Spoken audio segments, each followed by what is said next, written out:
আমার জামাতি ভাইয়ের বক্তব্যটা আগে শুনুন। একই মুদ্রা এপিঠ এবং অপিঠ, একদিকে রোজা আরেকদিকে হলো পূজা। এই রোজা এবং পূজা মিলে বাংলাদেশ। সুপ্রিয় দেশবাসী, মুসলমান ভাই ও বাবারা, আপনারা ভিডিওতে শুনতে পেরেছেন আমার এক জামাতি নেতাকর্মী ভাই, উনি বলেছেন ওনার বক্তব্যে রোজা আর পূজা মুদ্রার এপিঠ ও ওপিঠ। মুসলমান হিন্দু মুদ্রার এপিঠ ওপিঠ। আসলে কি ইসলাম এই রকম কথা গ্রহণ করে কিনা, ইসলামে এটা অ্যালাউ করে কিনা? সুপ্রিয় দেশবাসী, ইসলাম এরকম কথাকে সম্পূর্ণরূপে হারাম বলে ঘোষণা করেছেন। এইরকম মন্তব্য যারা দেবে তাদেরকে প্রকাশ্যে তওবা করতে হবে।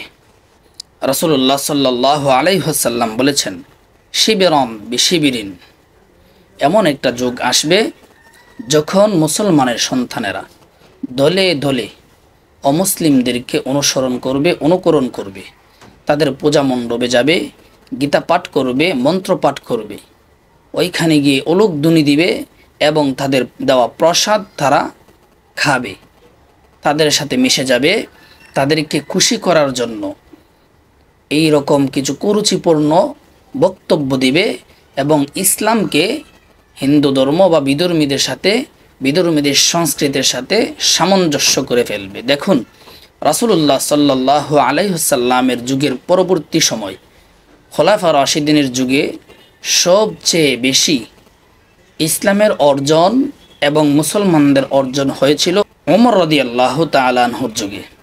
কিন্তু ওই সময় কোনো সাহাবী কখনো বিধর্মীদের সংস্কৃতির সাথে মুসলমানদের সংস্কৃতির তুলনা করে নাই, সামঞ্জস্য করে নাই। অতএব আজকে যারা এই রকম কুরুচিপূর্ণ বক্তব্য দিচ্ছেন, ইসলামের সংস্কৃতি ঐতিহ্য ভুলে গিয়ে বিধর্মীদের সংস্কৃতির সাথে একত্রিত করতেছেন যে রোজা আর পূজা এক জিনিস, তাদেরকে প্রকাশ্যে তওবা করতে হবে। কেননা রাসূলুল্লাহ সাল্লাল্লাহু আলাইহি ওয়াসাল্লাম বলেন, লা তাকুমুস সাআ, ততক্ষণ পর্যন্ত কিয়ামত হবে না, হাত্তা ইয়াবুদাল লাতা ওয়াল উজ্জা, যতক্ষণ পর্যন্ত মুসলমানের সন্তানেরা, খেয়াল করবেন, যতক্ষণ পর্যন্ত মুসলমানের সন্তানেরা লাত, মানাত, উজ্জা তাদেরকে দলে দলে অনুসরণ না করবে। আজকে সেই সময়, কঠিন সময় চলে আসছে। আমার মনে হয় 2025 সালের শেষ লগ্নে এসে মুসলমানরা ক্ষমতার মসনদে যাওয়ার জন্য এক শ্রেণীর মুসলমান তারা উপরে পড়ে লেগেছে। কিভাবে, কি মন্ত্র দিলে, কি কথা বললে বিধর্মীরা খুশি হবে, তাদেরকে ক্ষমতার মসনদে বসাবে।